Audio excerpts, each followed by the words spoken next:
Okay, agreed. I'll do my very best. Well, no, we'll give you extra time. I'll do my very best, asking Corlin. If anyone notes me missing a question, please just flag it with me.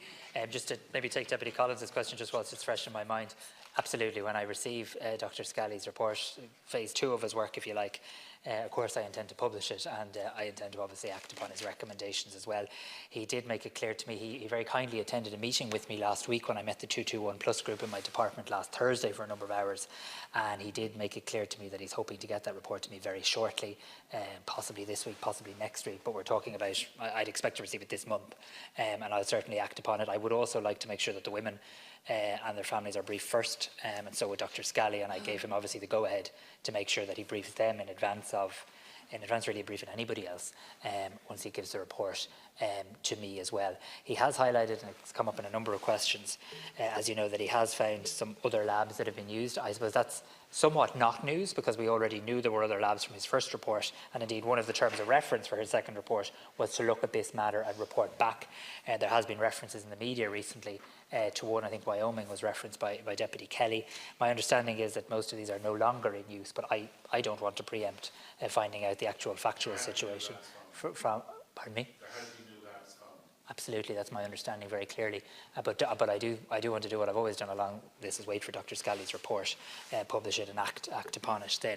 In relation to the questions, Deputy Donnelly asked a number of questions in relation to the backlog, the waiting times, the clinical risk, what's behind the delays, and indeed should and could they have been avoided. So just to take them in sequence, I'm informed that the average return time for a smear test now is up to 22 weeks. Now, of course, with an average, as we'll know, I'm also informed that many get theirs earlier than that, but of course, with an average, some wait longer as well. The HSE has apologised to patients for this and has obviously said that it's doing everything possible to improve the situation. I do genuinely want to tell the House that I absolutely accept the bona fides of the HSE on this. I've seen how hard they're working to try and identify additional capacity in a very challenging environment.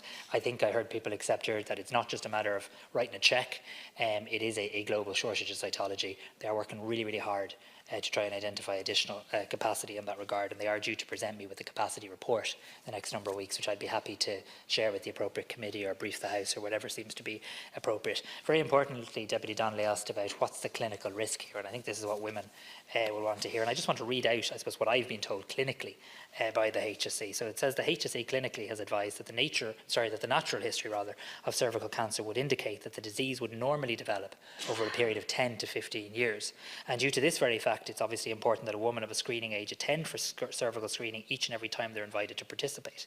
The HSE clinically advises that in this context, the delay being experienced for a return of cervical screening results, whilst absolutely undesirable, is not dangerous and poses a very low risk to women. So I do just think that's important in terms of the reassurance. I'm not suggesting that it's in any way desirable. Of course it's not, and the anxiety of waiting is certainly not good either, but that is a clinical opinion. I think it's important we ask that. Deputy Donnelly asks a fair question: should and could this backlog have been avoided?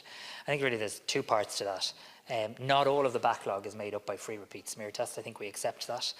I'm waiting for exact figures from the HSE in relation to how much is made up of, let's call it, new women entering the screening programme. Indicative figures they've suggested to me is that could be up to a third, but truthfully I need to wait for that to be validated before I can fully stand over it. But that does mean an awful lot of the backlog is made up by people availing of the repeat smear test, and I very much acknowledge that. I do believe it was the right decision to be made, and in fairness the Deputy was good enough to acknowledge that even if it wasn't free, you would have had women who could afford the test going for it, and you would have had a very bizarre, awkward and unfair situation where women who couldn't afford the test wouldn't have gone for it. The Deputy did outline a number of people who said that the repeat smear test was not a good idea. All of them, from my calculations, significantly after the decision was made by me.